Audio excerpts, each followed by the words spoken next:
A.R. Rahman was forced to release a video this week reiterating his patriotism. Rahman is one of the most recognized Indian artists in the world, whose body of work over decades, his awards, and the global stages he's represented India on has defined his place beyond dispute. At the time India marked 50 years of independence, Rahman released Maan Tujhe Salam, reintroducing Vande Mataram as a contemporary unifying song. More than 25 years later, it continues to be used across the country as a symbol of national pride. Yet, he found himself facing a wave of online outrage and attacks. It wasn't about his music, it wasn't about films, it wasn't even about art. This started because of one word he used in an interview, the word communal. This follows a BBC interview where he spoke of his work in the Hindi film industry reducing over the last 8 years. He said it not as an accusation, not as a conclusion. He mentioned communalism as a possibility indirectly through what he described as Chinese whispers. That single word was enough. Suddenly, Rahman was being accused of insulting Bollywood, of attacking Hinduism. His Muslim identity was pulled into conversation and controversy. Soon, even his patriotism was being questioned. His daughters were forced to step in and defend their father. But his critics and their statements ended up making Rahman's point for him. I am Pooja Prasanna, and let me explain.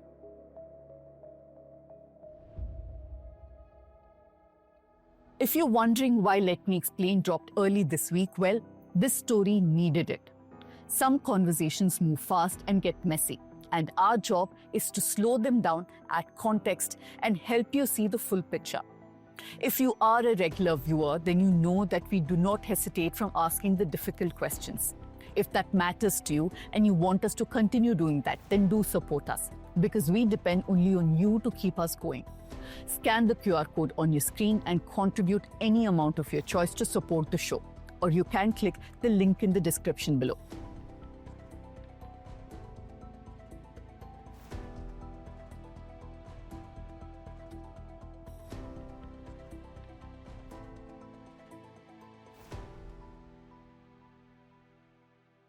In an interview with the BBC Asian Network, Rahman was asked about prejudice in Bollywood. He started with gratitude, not complaints.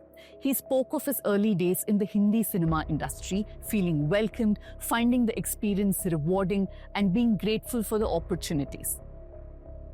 Then he spoke about change. He did not accuse Bollywood of being communal. He did not say Muslims are being excluded. He did not present himself as a victim. Yet, suddenly, Rahman was framed as someone attacking the industry that made him, almost making him seem ungrateful for the opportunities he was presented with. Let's look at how people responded. Writer Shobha De called Rahman's observation a very dangerous comment. But notice what she did not say. She didn't say it was wrong. She didn't explain why it was incorrect. She didn't challenge his point about power in the industry having shifted. She framed the comment itself as dangerous. But dangerous to whom? Then came Javed Akhtar.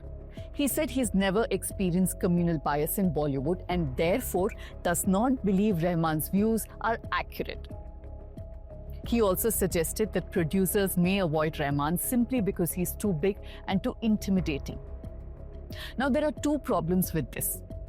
One person's lack of experience does not cancel another person's own lived experience, especially in an industry where access, networks, and informal conversations matter more than formal rules. Second, the idea that Bollywood avoids one of its most successful composers because he's too accomplished reveals a lot more.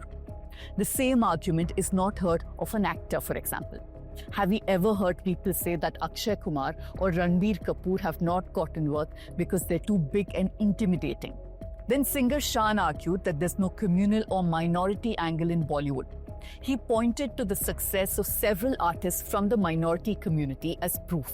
He said that if this was really a communal problem, then even the three biggest superstars of the last 30 years, who also belong to minority communities, would not have continued to thrive. That's not how it is. Do good work, make good music, and don't overthink these things, Shaan said. But Rahman was not saying that minorities cannot succeed. By pointing to a few successful minority artists, Shan turns this entire conversation into a false binary. Either everyone is blocked or everyone's just fine.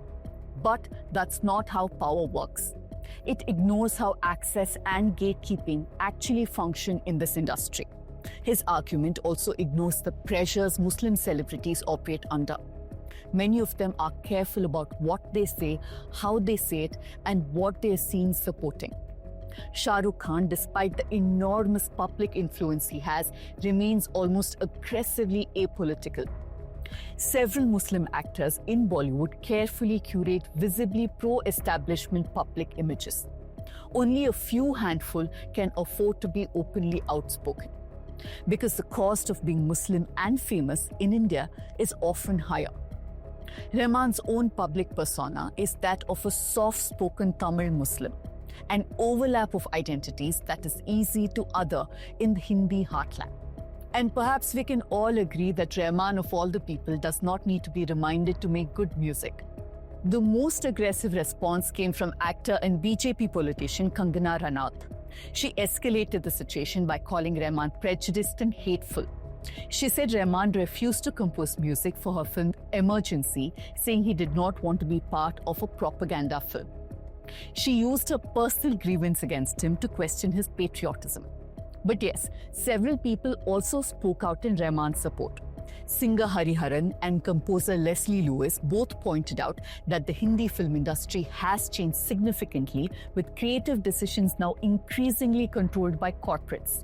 Actor Paresh Rawal, who's also associated with BJP and their views quite a few times, publicly praised Rahman's integrity and contribution, calling him a national asset.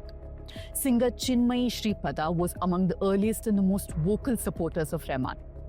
Even Rahman's daughters, Khatija and Rahima, shared a message urging people to disagree but not disgrace their father. But the backlash didn't die down. The attacks only intensified. Rahman was forced to respond. India is my inspiration, my teacher, and my home. I understand that intentions can sometimes be misunderstood.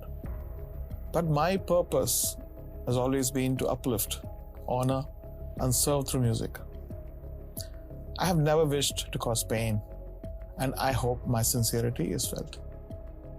I feel blessed to be Indian, which enables to create a space which always allows freedom of expression and celebrates multicultural voices.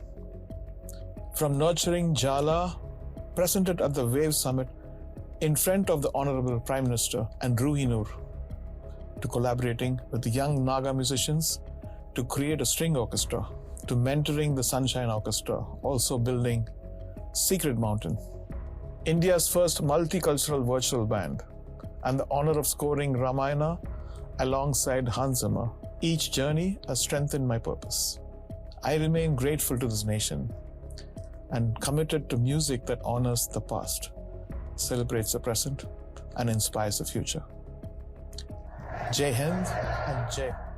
He did not say he was wrong, he did not retract his statement, but he did have to reaffirm his patriotism for his country. There have been many artists who have spoken about being excluded from projects or losing work in the Hindi film industry for reasons that had nothing to do with their talent or suitability. Kangana herself has claimed that she was denied roles and blamed nepotism for it. Vidya Balan has said that she was rejected many times earlier in her career because of the way she looked and not fitting a certain kind of beauty standard. Sonu Nigam has also spoken about a so-called mafia in the music industry. But nobody has faced the kind of backlash that Rahman now has. Instead of disagreement, there was just pressure to prove loyalty. Sometimes the reaction tells you exactly why the question had to be asked in the first place.